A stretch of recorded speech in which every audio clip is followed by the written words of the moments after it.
इस निदा खान की आप बात कर रहे हैं, उस हाँ। निदा खान के बारे में सोशल मीडिया और नेशनल मीडिया फर्जी खबरें चलाई गई। उस हुँ, निदा खान का एचआर डिपार्टमेंट से कोई भी लेना देना नहीं है हुँ, और ना ही वो फरार थी। अब पुलिस ने उनको पकड़ा है, वो न्यायिक हिरासत में है और लेट कोर्ट डिसाइड करेगा कि उसने क्राइम किया है या नहीं किया है। कोई भी पक्ष जो विक्टिम हो, जिसके साथ गलत हो, अगर उसके लिए अमायन कोई काम करे, इसमें कोई बुराई नहीं है हाँ, मैडम। हम कोई घोषित आतंकवादी के साथ खड़े नहीं है। वो उन पर आरोप है, आरोप लगना और क्राइम जो जस्टिफाई हो जाना, दोनों चीजें फर्क है। जहां तक आपने जय हिंद, जय फलस्तीन, भारत माता की जय की, देखिए हमारा स्टैंड बहुत क्लियर है। हुँ, जय फिलिस्तीन और जय हिंद ये दोनों एक चीज है, हुँ, लेकिन भारत माता की जय एक चीज नहीं है। भारत में कोई भी व्यक्ति अगर भारत माता की जय कहता है, हमें इससे कोई दिक्कत नहीं है। कोई व्यक्ति वंदे मातरम पढ़ता है, हमें इससे कोई दिक्कत नहीं है। भक्ति में और मोहब्बत में जमीन आसमान का फर्क है। हम देश से मोहब्बत करते हैं और हम चाहते हैं गंगा यमुना सरस्वती साफ हो जाए। आप वंदे मातरम चिल्लाते रहिए, कुछ साफ नहीं होने वाला है। हमारा मानना है कि असल में वही राष्ट्रवाद और वही देशभक्त है जो देश के उद्धार के लिए काम करता है, जो देश के नदियों को साफ करने के लिए काम करता है और देश को आगे बढ़ाने के लिए काम करता है। देश का मतलब है देश के 140 करोड़ लोग, लेकिन जिनका मानना है कि देश भारत माँ है, आप उनकी पूजा कीजिए, कौन आपको रोक रहा है? राष्ट्रगान आप गाते हम पर हैं? थोपेंगे कि हम भी पूजा करें, ये नहीं हो अंसारी जी, सकेगा मैडम। राष्ट्रगान गाते हैं? राष्ट्रगीत तो चलिए नहीं पूछूंगी, राष्ट्रगान गाते हैं? और हम गाते भी हैं, गाते लेकिन हैं ना नया आप? वाला जो आपने कहा कि आप वंदे गाते हैं मातरम ना भी राष्ट्रगान, तो राष्ट्रगान उसके है, साथ साथ तो भारत माता की जय के उद्घोष जो होते हैं उसमें क्या चुप हो जाते हैं? मैडम हाँ, वंदे मातरम का हम सम्मान करेंगे, जब बजेगा हम हाथ बांध के खड़े भी हो जाएंगे, लेकिन हम उसको गाएंगे नहीं, मैंने तो बिकॉज आपसे हमारा कहा भी मानना नहीं, है मैं तो काम आपसे होना चाहिए मैं तो स्कूल आपसे कह भी नहीं रही हूँ, मैं तो आपसे पूछ रही हूँ कि आप जनगण मन गाते हैं या नहीं गाते हैं? गाते हैं ना? जन गण मन गाते हैं गाते मैडम, हैं बिल्कुल और फिर गाते, उसके क्यों नहीं बाद गाते? भारत माता की जय के उद्घोष लगते हैं तो क्या उसमें चुप हो जाते हैं? क्योंकि हर बार लगते हैं वो उसी के हाँ, साथ साथ। समर्थन मैडम, खामोश रहकर उसका समर्थन, उसका सम्मान करते हैं। ये ठीक है, बात आप समझ क्यों नहीं? ठीक है। हम किसी भी चीज का विरोध नहीं कर रहे। हाँ। हिंदू सभ्यता, हिंदू संस्कार, चाहे वो हम्म। दुपट्टा हो, हम्म। पल्लू हो, कुछ भी हो, हर चीज का हम सम्मान करते हैं। हम्म। पर आप कहिएगा आप भी कीजिए, आप भी थोपिए, तो ये हम्म। संविधान के खिलाफ हो ठीक। जाएगा। हमारा संविधान आर्टिकल 21 हमें राइट देता है और हमारी अपनी इज्जत, अपनी आजादी है। सरकार हम्म। हम पर कोई चीज नहीं थोप सकती है। हम्म। देश के 140 करोड़ लोग आजाद हैं। ठीक है, वो क्या पहनेंगे, क्या रत्नाकर जी एक खाएंगे, छोटा सा क्या रिएक्शन बोलेंगे, दीजिएगा, फिर बाकी सरकार मेहमान उसका इंतजार डिसीजन। कर रहे हैं। दो चीज कहना चाहूंगा मैं हाँ। मीनाक्षी जी। हाँ। अभी हमारे भाई ने यहाँ पे कहा कि कोर्ट का जो भी फैसला होगा वो हम मान्य करेंगे। हम्म।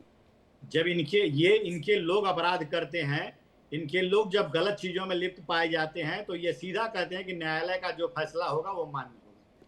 लेकिन यही बाबरी मस्जिद, जब न्यायालय ने फैसला दिया कि वहां पे बाबरी मस्जिद की जगह राम मंदिर बनेगा, तो इनके ही नेता ने, ओवैसी जी ने, उसको शहीद का दर्जा दिया। बाबरी मस्जिद शहीद हो गई और आज भी ये न्यायालय के फैसला को गलत ठहराने का काम करते हैं। दूसरी बात मैं कहना चाहूंगा, ये कह रहे हैं कि हम वंदे मातरम में जो है खड़ा हो जाऊंगा लेकिन मानूंगा नहीं। अरे भाई, इतिहास उठाकर जरा देख लीजिए। आजादी के पहले, जंगे आजादी में जितने भी हिंदू मुसलमान भाई, सारे लोगों ने वंदे मातरम गाया और आजादी दिलाई। वो तो जिन्ना को मानने वाले लोग, जिन्ना ने शुरुआत किया वंदे मातरम का विरोध करना, और जो जिन्ना को मानता है वो वंदे मातरम नहीं गाता है। नहीं तो सारे मुसलमान, हिंदू, सभी भाई लोगों ने मिलकर वंदे मातरम गाया और अंग्रेजों के छक्के छुड़ाने का काम जो है वो किया गया। ये लोग क्या कहेंगे? और तीसरी चीज, आज ये कह रहे हैं कि हम संविधान को मानेंगे, न्यायालय को मानेंगे। भाई, जो लैंड जिहाद करते हैं ये लोग, तो फिर उसके बाद कहाँ चला जाता है संविधान को मानना और न्यायालयों को मानना? तब तो हाथ में डंडे और तलवारें और क्या क्या लेकर के खड़े हो जाते हैं कि नहीं, इस मस्जिद को जो अवैध बना है उसको नहीं टूटने देंगे, नहीं ये वक्फ बोर्ड जो है ये इसको नहीं मानेंगे, संशोधन बिल को नहीं मानेंगे। तो इस तरह का दोहरा चरित्र जो है इनका देखने को मिलता है। जब इनको योजनाओं का लाभ लेना होगा, केंद्रीय योजनाओं का, तब तो ये सारी चीजें इनको संविधान याद आ जाती है। लेकिन जब ही यही गलत कृत्य में जब ये पाए जाते हैं, तब ये उसका विरोध करना शुरू करते हैं। लैंड जिहाद का विरोध करेंगे। ठीक है, एक छोटा सा रिएक्शन दे दीजिएगा प्लीज, बहुत छोटा। मैडम देखिए, इन्होंने बाबरी मस्जिद की बात की है। सुप्रीम कोर्ट ने राम मंदिर बनाने का जो फैसला दिया था, हमने उसका समर्थन किया है और कहा supreme court is supreme but not infallible. हमने विरोध में सड़कें जाम नहीं किए, कोई चक्का जाम नहीं किया है। सुप्रीम कोर्ट हो या देश का पीएम हो, सुनिए सर, सुनिए, देश संविधान से ही चलेगा और हर बयान, हर काम, हर कुछ भी होगा वो संविधान के अधीन ही होगा। हमारा संविधान का आर्टिकल 21 है जो हमें पर्सनल लिबर्टी की बात करता है। भारत के 140 करोड़ लोगों को कोई सरकार गुलाम नहीं बना सकता है। पर्सनली आपने लैंड जिहाद की बात की, कोई मस्जिद हमारा ऊपर कब्जे की जमीन पर नहीं होता है। बमबारी सर करना शुरू सुनिए, कर देंगे, सर सुनिए, सर बम सुनिए, सुनिए, रखना सुनिए, शुरू कर सर देंगे। सुनिए तो सही, मेरी बात एक बार सुन तो लीजिए। ये अधिकार हमारा में इस्लाम आता हमें है। सिखाता है कि आप जब कोई भाई विरोध करने के लिए आपके समाज में जाता है तो उसको पकड़ के उसको गोली मार देंगे, यही सिखाता है धर्म आपका। सर ये झूठ है, सर ये झूठ है। आप हिंदू समाज का अपमान कर रहे हैं। हमने, हमारे पुरखों ने हिंदू धर्म जाते हैं, जब कोई बहुसंख्यक समाज का आपके समाज में जाके खड़ा होता है तो आप लोग उसको किस तरह से मारते हैं। आप सर देखिए, आप जिस तरीके से जहर उगल रहे हैं कि हिंदू समाज का अपमान है। दिल्ली में देखा है, दिल्ली में रंग के एक छींटा पड़ गया, एक रंग का एक छींटा पड़ गया एक महिला के ऊपर, तो सर ये झूठ है, ये भी झूठ है। वो रंग का कोई मामला नहीं था, दो परिवार का था, और वहां पे छींटा पड़ जाता है रंग का तो आप लोग उसको पीट पीट कर मार डालते हैं। तरुण का मामला रंग का मामला नहीं था, वो दो परिवार का झगड़ा था। उसको आप हिंदू मुस्लिम का एंगल क्यों दे रहे सर? आपकी सरकार है, सरकार संविधान से चलनी चाहिए। आप महाराज को क्या दे रहे हैं? ट्रेन के नाम पर आप कुछ नहीं दे रहे, रोजगार के नाम पर कुछ नहीं दे रहे, आप सिर्फ ओसी साहब को गाली दे रहे हैं। अच्छा, बाबरी मस्जिद पर आपने कहा तो मैं आपको याद दिला दूं कि वहां कयामत तक मस्जिद थी, कयामत तक मस्जिद रहेगी। और एक सभा में कहा गया कहीं ऐसा ना हो हमारी मस्जिदें हमसे छीन ली जाएं। आपको याद होगा यसुद्दीन ओवैसी के ही बयान थे। ठीक है, अब आगे बढ़ूंगी। मौलाना साजिद रशीदी जी, बेमौसम ये बयान क्यों आ रहे हैं? और कोई किसी से कम नहीं है। अगर कोई कह दे कि यसुद्दीन ओवैसी कम बयान देते हैं और नितेश राणे ज्यादा देते हैं तो वो भी सही नहीं होगा, और नितेश राणे बहुत फूल बरसा रहे हैं वो भी बिल्कुल सही नहीं होगा। देखिए, वो डायलॉग तो आपने सुना होगा, छोटे मियाँ तो छोटे मियाँ, बड़े मियाँ सुभान अल्लाह। ये दोनों बयान बहादुर हैं और दोनों तरफी बयान होते हैं। असदुद्दीन अवैसी साहब जिस तरह के बयान देते हैं, अगर इस तरह का बयान कोई दूसरा मौलवी, कोई मुसलमान दे दे, अभी आपने देखा बिहार से एक मौलवी को पकड़ के लाया गया यूपी में, बहुत बड़ा बयान नहीं था, लेकिन उन्होंने जो बयान किया वो गलत तरीके से दे दिया। असदुद्दीन अवैसी तो मोदी जी को, योगी जी को पता नहीं क्या क्या बोलते हैं। आज तक एफआईआर तो हुई नहीं असदुद्दीन अवैसी के ऊपर। तो ये नुरा कुश्ती है, दोनों पार्टियों की नुरा कुश्ती है, कोई मसला इससे निकलने वाला नहीं है। हाँ, अभी कुछ फैक्ट हमारे रत्नाकर साहब ने कुछ ऐसे रख दिए, ये बड़े विद्वान आदमी हैं, पढ़े लिख के आते हैं, आज पता नहीं क्यों पढ़ लिख के नहीं आए शायद। निदा खान को टीसीएस ने खुद कह दिया कि ये एचआर मैनेजर नहीं है, इसका भर्तियों से कोई लेना देना नहीं है, यहाँ पर कोई लैंड जिहाद नहीं हो रहा है, लव जिहाद नहीं हो रहा है। यहाँ ये दो लड़के लड़कियों का मामला था। उस लड़की ने खुद बयान दे दिया कि मुझसे जबरदस्ती नमाज नहीं पढ़वाएगी, बल्कि मैंने खुद दानिश को देखकर इसके जो ये करता था मैं भी वही करती थी। ये तो जानबूझकर इसको लव जिहाद का मामला बनाया गया। और मैं रत्नाकर जी से एक बात कहना चाहता हूं बड़े सम्मान पूर्वक, अगर लव जिहाद जैसी कोई चीज है तो पार्लियामेंट में इस पर बहस क्यों नहीं होती भाई? पार्लियामेंट में एक बहस कराओ ना, अपने कानून मंत्री से एक कानून पास कराओ पार्लियामेंट में कि भाई लव जिहाद जैसी कोई चीज है। 2020 में तो आपने इसका इनकार कर दिया। आपके कानून मंत्री ने खड़े होकर कहा पार्लियामेंट में कि हमें एजेंसियों से कोई ऐसा इनपुट नहीं मिला कि जिससे ये पता चले कि लव जिहाद जैसी कोई चीज है। चलो उस वक्त नहीं था, आज साबित करवा दो पार्लियामेंट में कि हाँ भाई लव जिहाद जैसी कोई चीज है। पार्लियामेंट में तो आना चाहिए ना, उसकी प्रोसीडिंग में आना चाहिए ना। इतना हीनियस क्राइम हो रहा है और मुसलमान लड़के लव जिहाद कर रहे हैं और पार्लियामेंट में उस पर बहस नहीं हो रही है, पार्लियामेंट में उस पर बात नहीं हो रही है, पार्लियामेंट में उस पर कोई कानून नहीं बन रहा है। ये तो बड़े दुर्भाग्य की बात है ना देश के लिए, और हिंदुओं के लिए, खास तौर से हिंदुओं की लड़कियों को। दूसरी बात, एक और बड़ी बात मैं आपसे कहना चाहता हूं, रत्नाकर जी ध्यान से सुनिए, उंगली तो आप उठा रहे हैं, एक और सुनिए। 4 बड़े वो हैं इनके हिंदुओं के, एक है अभी मुक्तशरानंद जी। उन्होंने भी एक बयान दिया था कि मैं उसके इंद्रेश कुमार जी से मिला, तो इंद्रेश कुमार जी ने कहा कि हम 10 लाख लड़कियों, हिंदू लड़कियों को मुसलमानों के यहाँ शादी करा चुके हैं। तो मैंने उनसे पूछा कि भाई ऐसा क्यों कर रहे हैं आप, कि ये लड़कियां जाकर वहां मुसलमानों को बदलेंगी।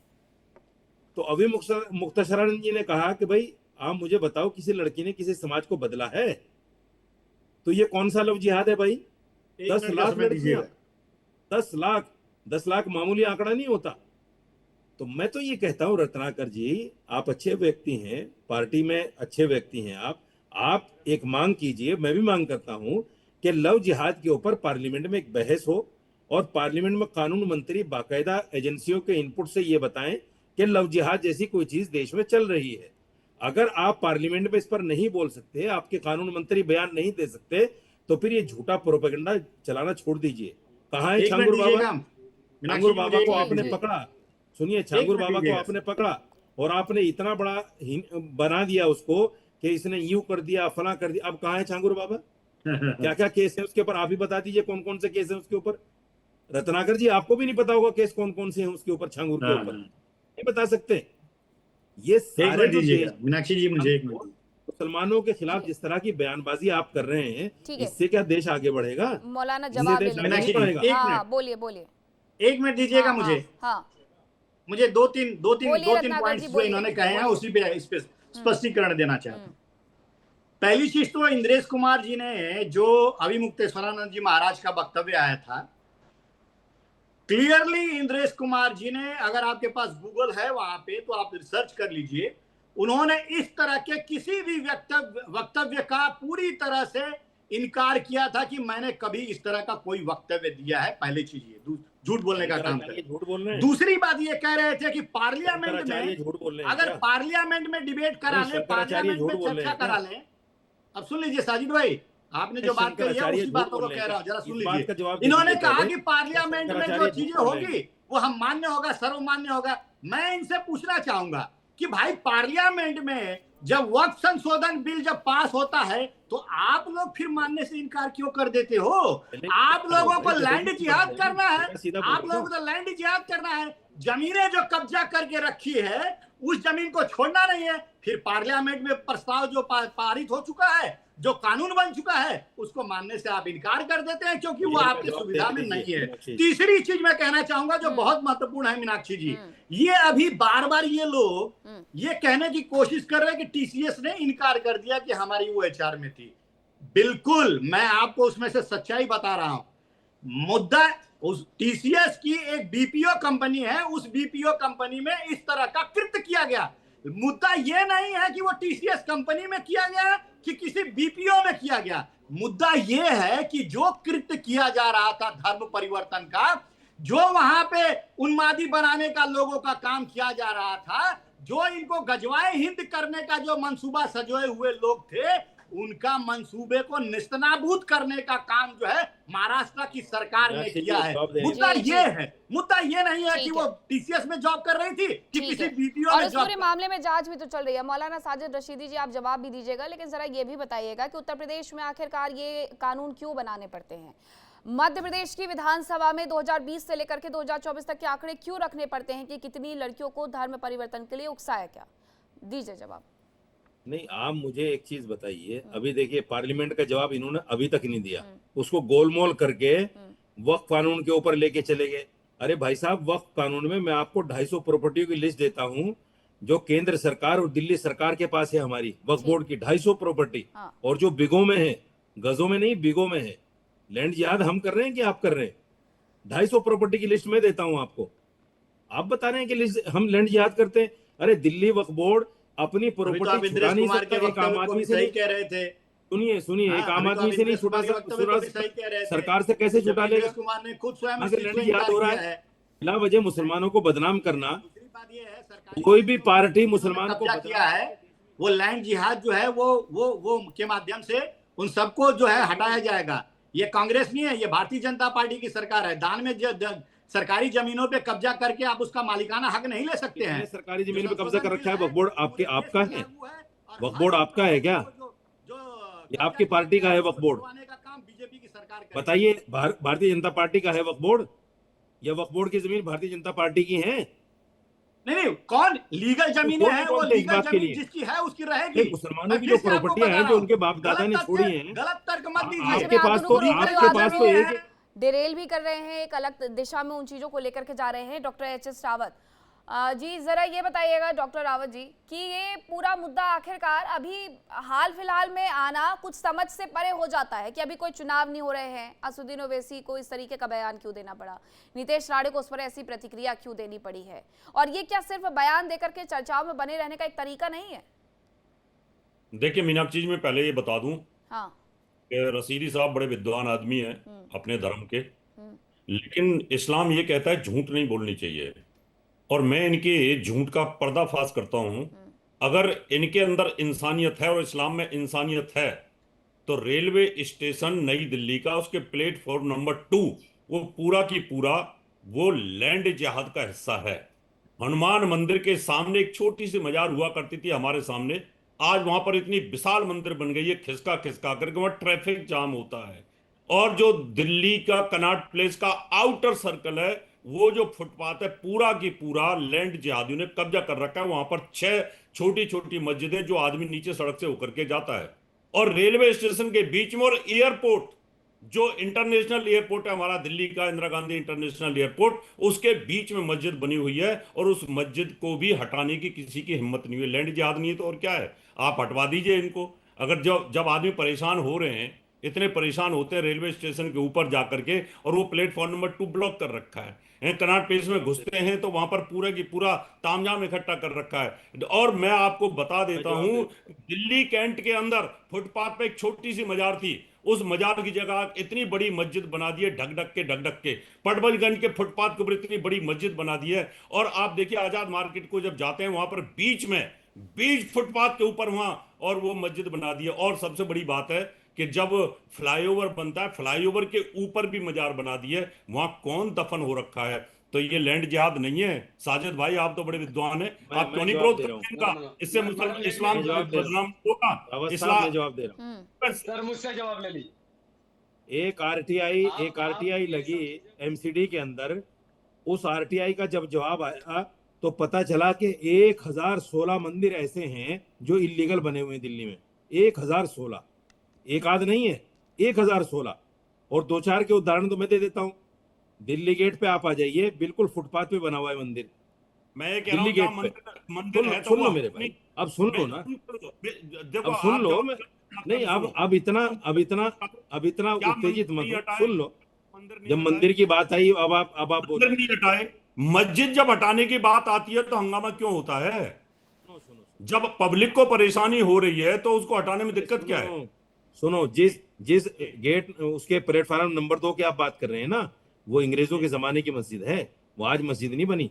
दूसरी बात, मैं ये कहता हूं, आप भी कहो, सुनो, मैं कह रही भारत स्वतंत्र है। अरे बात तो सुनो यार, रावत साहब बीच में मत बोलो।